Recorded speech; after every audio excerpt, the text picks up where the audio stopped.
everyone, I'm Deanna Gray with eXp Realty. Thanks for checking back into my channel. Today we're going to be talking about the cost of living in Chilliwack and roughly speaking what you can expect to see on your monthly bill. To those that are new here, which should be everybody since this is a new channel, here we talk about everything Chilliwack, including the Chilliwack market, the best neighborhoods, the best schools, tips for moving, etc, etc, etc. So don't forget to subscribe and hit that notification bell to make sure you don't miss any updates. And without further ado, let's get to what you came for.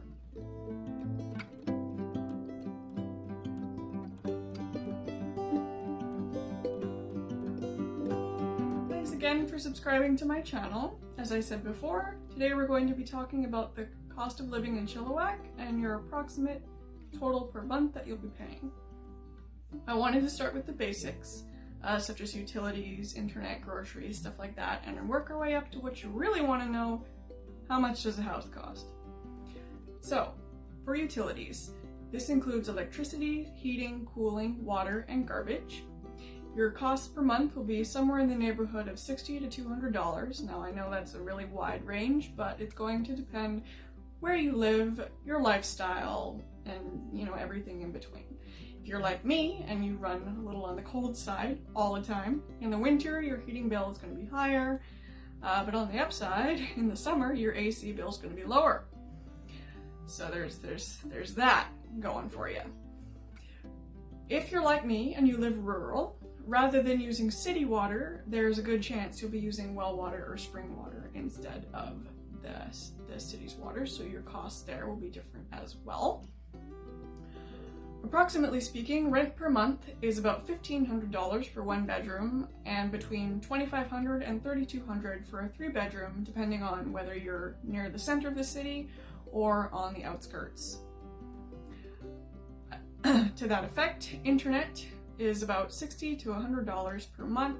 This depends on your provider, your usage, and how much you use data, and whether you've got cable or you pay for landline, stuff like that.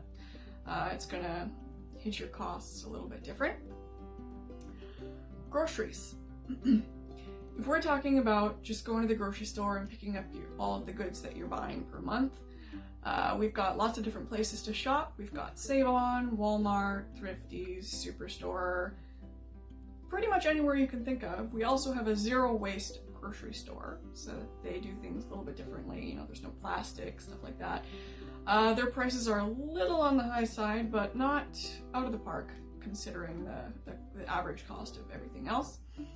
At present, our approximate cost for something like a liter of milk is about $1.72.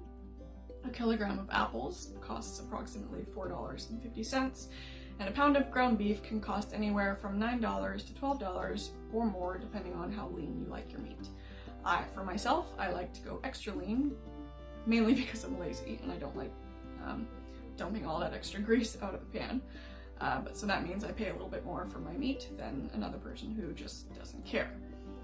The cost of chicken and fish and such is a little bit more, depending on how much you're getting and the cut and everything else. If you're deciding to eat out at a typical inexpensive place like Burger King or McDonald's or Five Guys, your meal may cost about $10 to $12, depending on what you're buying. That's for a single person. And then if you're going out to eat, say 2 people or more at a more expensive restaurant, you might spend more, somewhere in the neighborhood of $40 to $90 or more, depending on your family and what you choose to eat. Now, gas prices. They are on the higher side. They're in line with the rest of BC, but they're not over $2 anymore, but they were a few months ago. Now we're settling somewhere in the neighborhood of $1.73 to $1.86. It's sort of as flip-flopping in between the two values. This is an important consideration because there are a lot of rural areas in Chilliwack. I myself live quite rural, so it takes me about an hour to get into town, never mind anywhere else.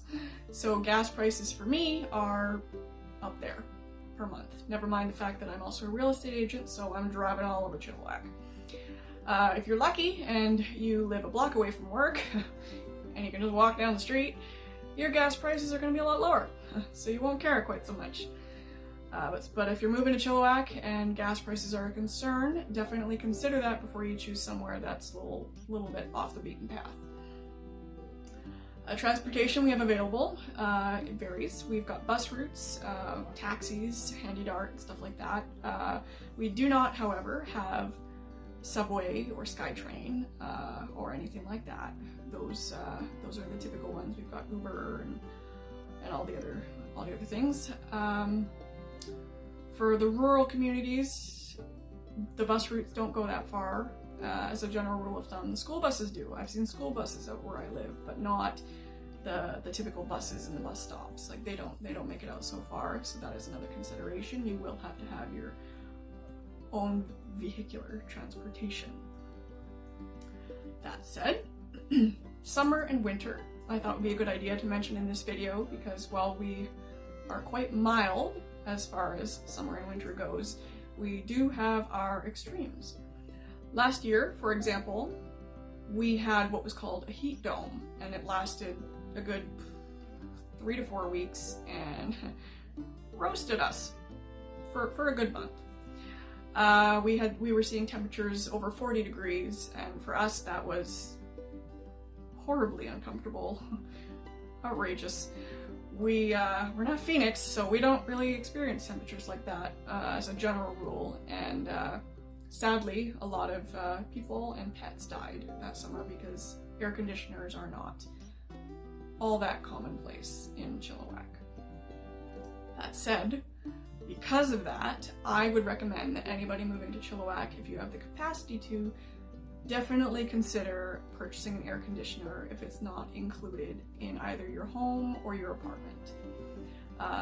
They don't have to be super expensive. You don't have to go, across the board. I have just a very simple one in my bedroom. It's just this tiny little portable thing, but it works really well. It was only like $400, so I'm happy with it. I don't have to do a whole lot to maintain it, and my poor cat doesn't have to roast when she's hanging out in my bedroom, so I'm cool with that. We do have fire bans in the summer. We start usually around June or July. It depends on the weather over the year. We started later in August this year because we had rainfall all the way through spring, so it wasn't such a big concern. Winter is a good thing to mention here for the cost of tires and your transportation as well. Chilliwack itself doesn't experience a monster winter. That said, again, if you live in a rural community like myself, I live above Chilliwack, so we experience quite a bit more snow than Chilliwack in general.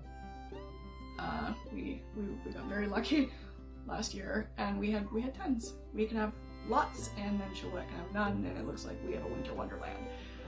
For us, the snowplow doesn't come very far, so we have to definitely rely on our winter tires in order to get anywhere where we're going. So winter tires are a must out in Chilliwack. Legally speaking, we're supposed to start wearing them on our cars in October. You may get away with that for a little bit if you're not going to a bunch of snow-laden places, but I wouldn't push it too far, just because you never know. We could have a really nasty winter, theoretically speaking. It's not likely, but better safe than sorry. If you have a tiny car, your winter tires aren't going to be too bad, but if you've got a big old Humvee or a monster truck or something like that, then your winter tires are going to cost, a little bit more, but that's going to be the same wherever you go. So, moving on. Property taxes. For approximately an $800,000 property, the taxes for this year were $2,600. That will vary depending on the cost of your house. Naturally, if your property is well over $1 million, your property taxes are going to go up, and same for if your house costs below $800,000, your property taxes are going to be less. That said, let's get to what you came for. The average home price in Chilliwack at present is $636,000, and we've been seeing a monthly decrease in sale prices by about 3.8% with a quarterly change of 20.6. We do expect these prices to continue to drop while the interest rates sadly continue to rise. However, it's well worth it when you consider where we live. There are many properties in Chilliwack that have a phenomenal view. Chilliwack itself is surrounded by mountains on all four sides, so there are many properties that have well earned that higher price point. But that said, there are so many properties in between. You can go below 636K, you can go above it. There's so many options before you even hit that $1 million marker, and all that will also fluctuate depending on, you know, your mortgage broker and the mortgage you qualify for, and whether it's fixed or variable and stuff like that. There are some loopholes that you can find and utilize to your benefit. You just have to find the right people. That said, interest rate predictions. So the Bank of Canada's next scheduled interest rate announcement is set to be on September 7th of this year, with a full update on the outlook for the economy and inflation, including projected increases, to be published on October 26th.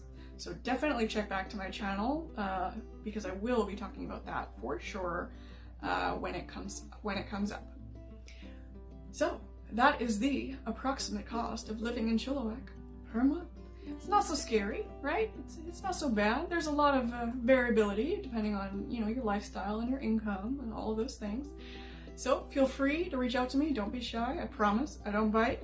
My phone number is 778-255-1818.